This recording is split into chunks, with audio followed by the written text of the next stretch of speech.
What if there were three things that could help you avoid almost every major mistake when building a residential real estate business? What if there were three things you could hire by, three things you could fire by, three things that could keep you from wasting money, wasting time, and wasting energy, and also point you towards making money, saving time, conserving energy, and expanding the vision you have for your business and your community and your people? Well, there are.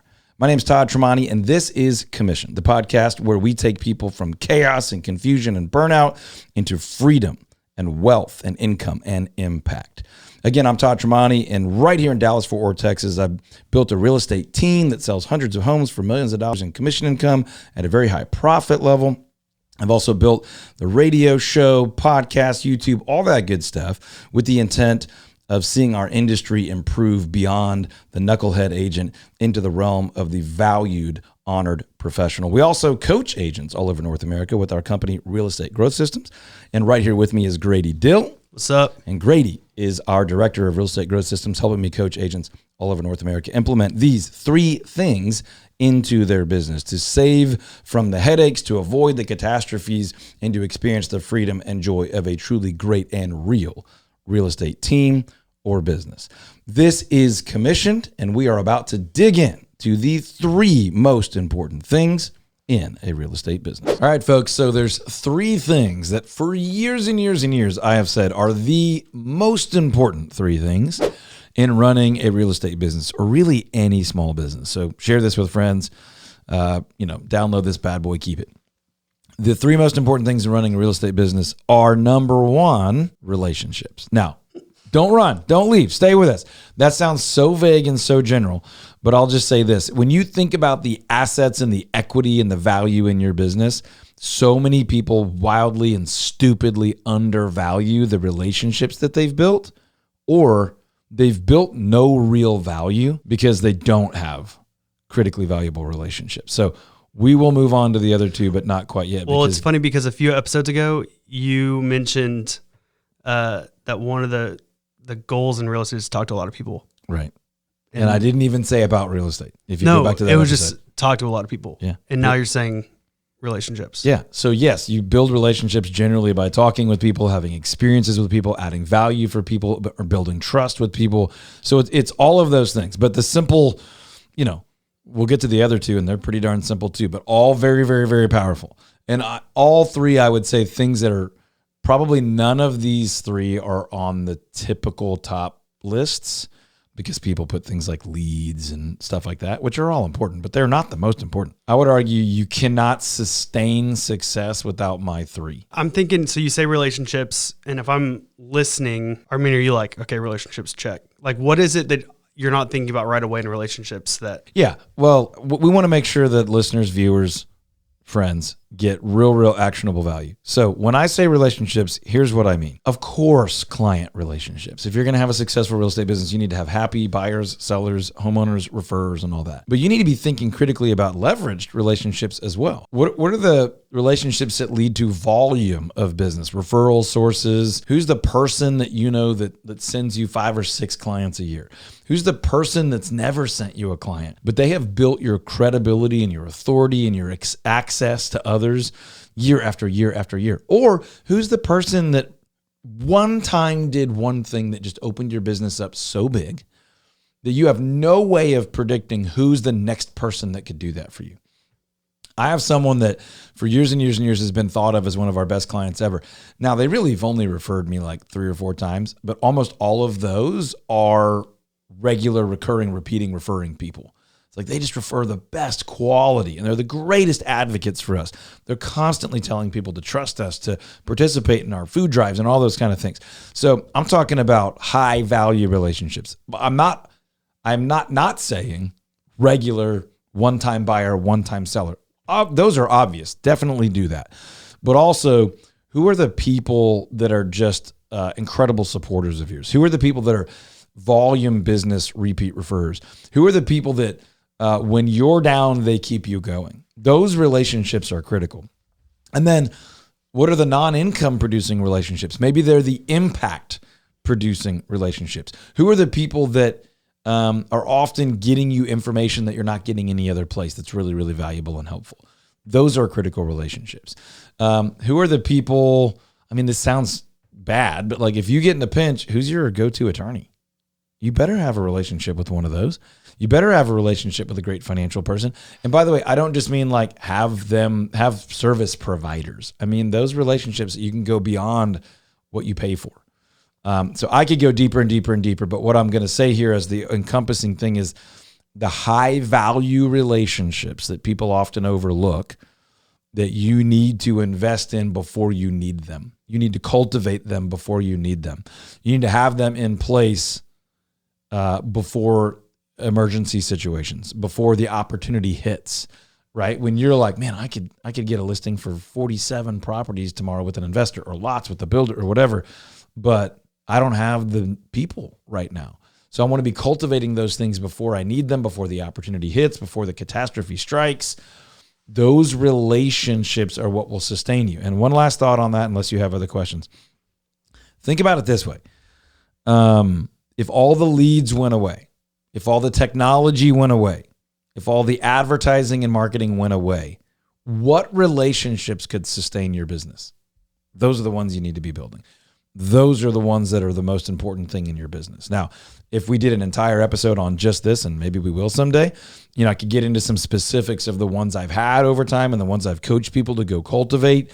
I gave a couple little examples here of who could be a volume of business. That could be a builder. That could be an investor. That could be a high network wealth advisor that's got lots of clients that are doing big deals and have big money and want to invest and want to buy and sell, that kind of thing. Not just do a good job with whoever comes across your tracks, but go deliberately cultivate great relationships, go deeper than most, add more value than most, build the reciprocity that many others are overlooking, and then lump all of that in. I say lump it all in. That's kind of a lazy thing, but like put all of those strategically, deliberately created relationships under the umbrella of the most important thing in your business is relationships. Number one, I'm giving you these three in order. So number one is relationships. And yes, it includes the everyday buyer-seller relationships, and I need a home inspector relationship, but cultivate all those at a deeper level than need, and then go cultivate the non-essential ones that could create massive value both ways. And some of those will be people that never do or even really talk about real estate with you, but they may be a great relationship with another business owner. It's just someone to run with as a business owner. Maybe it's just an advocate for you, or someone that gets you access to others, or someone that helps educate you. But every category you can think of for relationship will make you and your business better. So go way beyond critical need, go way beyond leads, go way beyond clients. And relationships will be the number one most important thing in your business. Now, before I let you trigger me on something else, I will say for me, I am a Christ follower. Everybody doesn't have to do that. I would love to talk to people about that, but that is the number one relationship in my life. The second one is my wife. The third, fourth, and fifth are my kids. Then you start getting into closest friends and team members. All of those relationships can and will make or break your business. So let me pause there. If you're married and your marriage is struggling, it's going to negatively impact your business. If your marriage is thriving, it's going to positively impact your business. If your faith relationships are strong, it's going to go well for your business. If the people that, ignite and structure and sustain your health, those relationships are good, it's going to go well for your business. So I'm just trying to make sure I emphasize this is not just real estate relationships. Non-real estate relationships will positively or negatively impact your real estate business. So I don't know if I can explain that any more clearly. If I can, feel free to ask the question for clarity. Otherwise, number two, second most important thing of the three most important things in residential real estate business, in any small business, is long-term thinking. So we did a recent episode on the 12 simple truths. We also did the 5 lies that will ruin your real estate career. And then we did the 12 simple truths that can make you wealthy. Those are all pulled from a book I wrote years ago. One of those was think long-term. And we defined it 2 ways. One is like, think about the things that will impact your business decades from now. And the other one was like, give yourself time knowing that things take a while. This one is think about the long-term impact of things. Okay. So when I say think long-term as the second most important thing in business, what I mean is like, there's a crazy person in front of you today that wants to buy a house and will buy a house with you, and that you will earn a commission.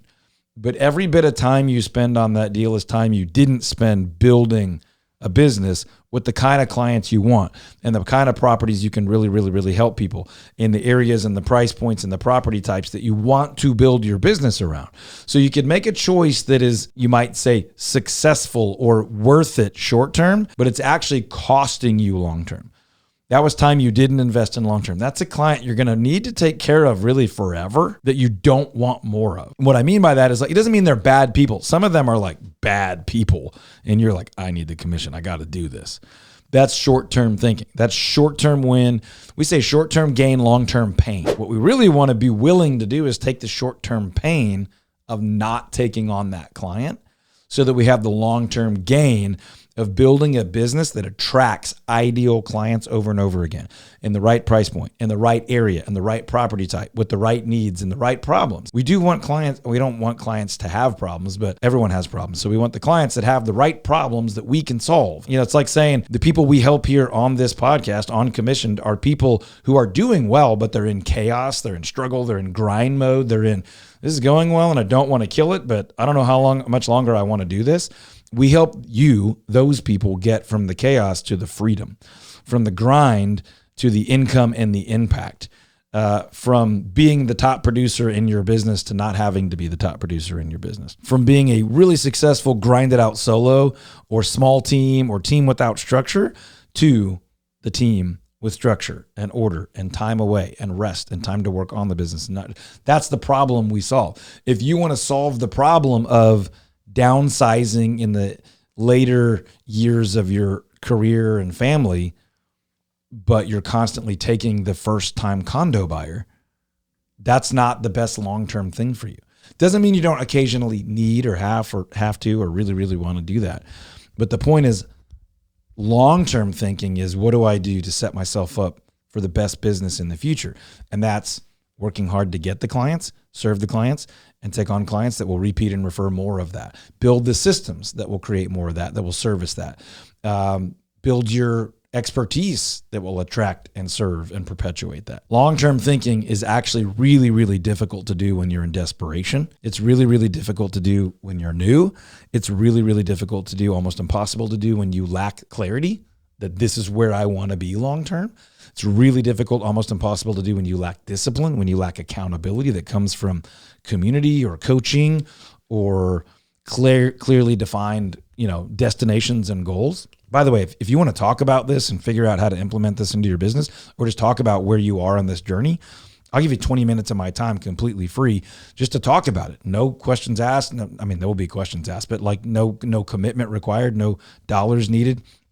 There's a link somewhere near this video or audio just to jump onto my schedule. And until I no longer enjoy that, I'm going to keep some time available for this. So you can grab 20 minutes and we'll talk about where you are, how to implement some of this. And then if and only if you want to, we can talk more about how to help you with that ongoing. So long-term thinking encompasses all of those things. But in short, it's not letting the short-term thinking overtake you and be the dominant, consistent way of doing business. So I'm sure you have clarifications and follow-ups on that. Grady Dill. But you don't want to get stuck in that habit of like, ooh, there's a commission, I'll go. Ooh, there's an opportunity, I'll go. Ooh, that sounds good, I'll go. That even sometimes like, ooh, that would be fun, I'll go. I'll do it. I'll commit to that. I'll solve that. I'll take on that challenge. The stereotype of entrepreneurs just always say yes and then figure it out is bad. Now, I've been there. We've probably all been there. If you're watching or listening, you've probably been there. And it's not always bad, but as a habit, it's bad. As a routine, as a default, that's bad. That means you're not building something for the future. You're not building something sustainable. You're not building your dream tied to your unique gifts and abilities and the life you want to live and the generosity you want to share and the impact you want to have in the world. It's I'll chase anything that looks cool, looks fun, looks profitable, looks like revenue, looks like opportunity, but that's going to continue to get in the way of building the business that leads to the life you want to live. Yeah. And if you haven't listened to our previous episodes, there is an episode where we talk about goal setting and planning.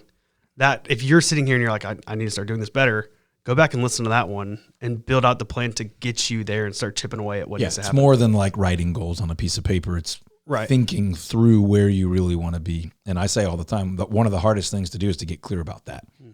Once you're clear about it, the short-term thinking is doing things that are good today or that are easy today, but do not tie into that long-term vision, the long-term goal, the long-term impact, the long-term savings, debt reduction, providing for your family, experiences you want to have, freedom you want to have, wealth you want to build, impact you want to have. Long-term thinking is staying glued to that, keeping your eyes on the destination. Not even just the goal, but on the life you want to have, the impact you want to have, the mission you're on, the purpose you have, specific to your business and your life. And then not letting short-term problems, opportunities, distractions pull you offside.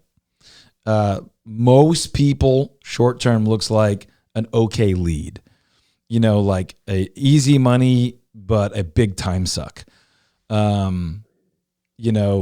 A truly clear to define non-ideal client that if you do a great job for them, and you shouldn't take a client that you don't want to do a great job for, they're going to come back and they're going to send more people like them.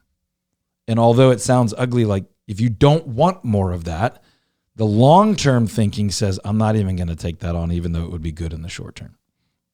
Now, we're not there yet, but the third most important thing in business helps solve long-term, short-term thinking issues a lot, but not all of the time. And it's really hard to get the new agent to get through that short-term thinking. No doubt about it. And sometimes it may not even be wise. You're not there yet. You don't even know where you want to be long-term. So It's okay to do the short-term hustle thing in the beginning, in an emergency. Just know that it's really going to cost you. I already said it. Short-term gain usually leads to long-term pain. Short-term pain often leads to long-term gain. You go into the gym, you could be doing a lot of easier, more fun, better things, but that short-term pain burns the muscle, whatever, and then turns into growth, right? The short-term pain of not eating a bag of Cheetos leads to longer-term sustained health, hopefully, right? The short-term pain of like, oh, that looks freaking delicious, but I'm not going to do it, usually leads to better health. The short-term pain of I'm not going to stay up till 4:00 in the morning because I have important things to do tomorrow, leads to the gain of compounding good choices. Which if you're staying up till 4 a.m., we got to talk about that. Listen, there's very few times that's worth it, but once in a while, it's worth it. I don't do that almost ever. I'm just saying, life should be adventurous. It just shouldn't be stupid. It shouldn't be like, I'm just going to do whatever and hope it works out at the end. It's not. It's almost never going to work out in the end. If it happened to work out to your very lucky friend, it's not repeatable. That's not sustainable. So long-term thinking, second most important thing in a small business. Would you like to know the third? Ooh, please. Cash reserves. No bull, no joke. Third most important thing in small business, in a real estate business especially. But my business is really good right now, and I'm making a ton of money. Yeah, look, I hope that it is just always really good. I'm not going to slow down. That's not been the case for me in my 20 plus years, and has not been the case for literally any other business owner I've ever known. I've heard of, but not known, some businesses that just did well from day one till the end. Now, my guess is they caught like a 60-year cycle in the economy and in the culture where just like the demand always outpaced supply, right? I'm trying to think of an example, and I'm actually having a very, very hard time. But there were like 20 or 30-year periods where demand for certain things outpaced supply. And so if you just lived at the right time, you probably did really, really, really well. If you had 20,000 acres of cotton in the early colonies of the United States, you probably had more demand than you could supply for your entire. You probably had to deal with wars, but my point is it's just never easy. And if it was ever easy for someone, that's not repeatable. So cash reserves, this sounds so obvious, but don't you dare bail on this until I finish saying this.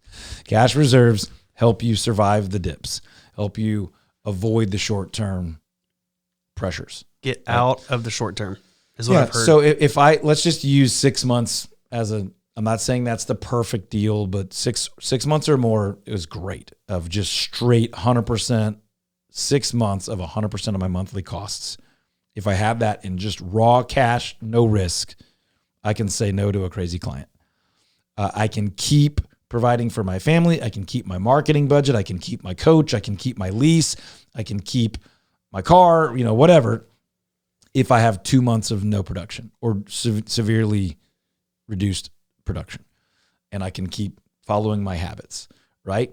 If I have 1 month of savings and I have 1 week of down production, I start freaking out. If I have no savings and every month goes on a credit card, I'm freaking out. Most people are freaking out, right? And so now I'm like cutting my marketing, cutting my lease. I'm getting a so-called real job, with hourly rate or base salary or whatever the case is. And so I have no ability to weather any difficulty, any inconsistency, any downturn, any mortgage rate increase, any inventory bump, any housing price bump, any bad media, any bad headlines, any local cyclical function, weirdness.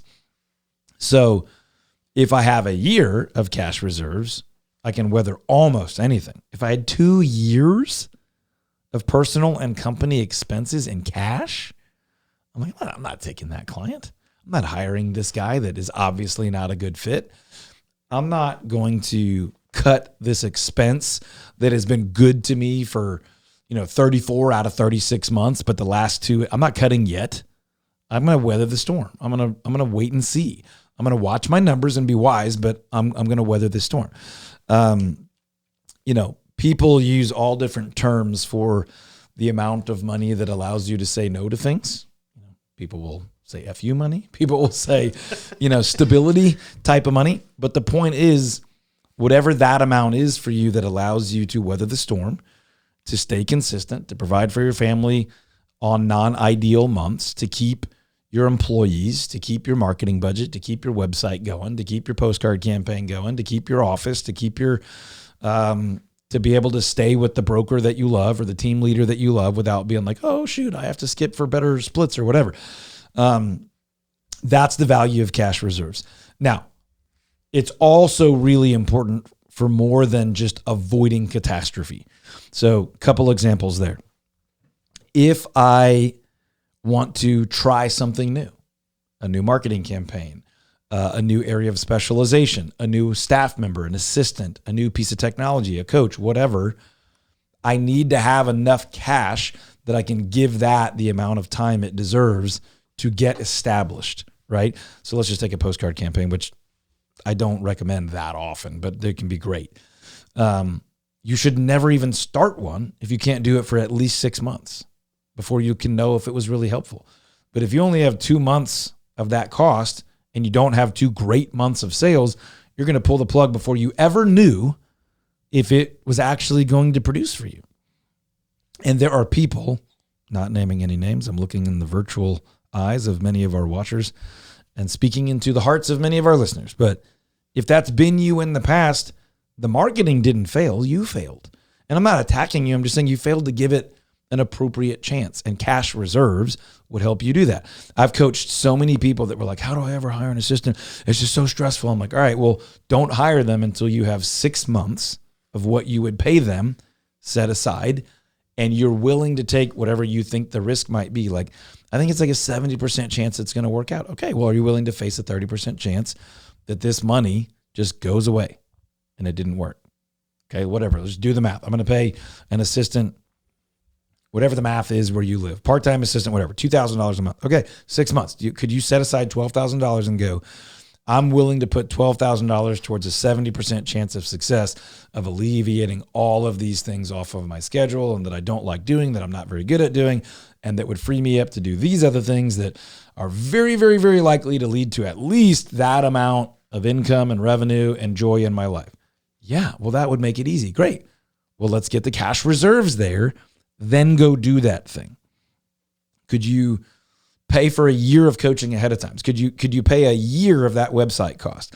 Could you buy a year's worth of postcards and postage and all that? It's done. It's decided. Cash reserves are not only to protect you from problems, they're to help you make the investment in growth, in opportunity, in leads, in staff, in agents, in technology that will propel your business forward. So Usually there's a bunch of questions on cash reserves. A lot of them are budget related. So I'll give you one answer to the question not yet asked. And the question would be like, how could I possibly live on a consistent budget as a commission income real estate agent or a commission based broker or team leader? The answer is cash reserves. So let's just say your lifestyle is $10,000 a month. Pick a round number, doesn't matter what it is. And you might have a month where you only had $4,000 in commissions. But if you've got the cash, you and your family can still live your $10,000 a month lifestyle. If that includes housing and groceries and vacations and kids' school and giving and car costs, whatever your 10K is just a big fat round number. You can guilt-free, shame-free, fear-free live your $10,000 a month lifestyle on a $6,000 a month income month, knowing that you have 6 or 8 or 12 months of savings and that your pipeline looks good and next month is going to be a $20,000 income month. Great.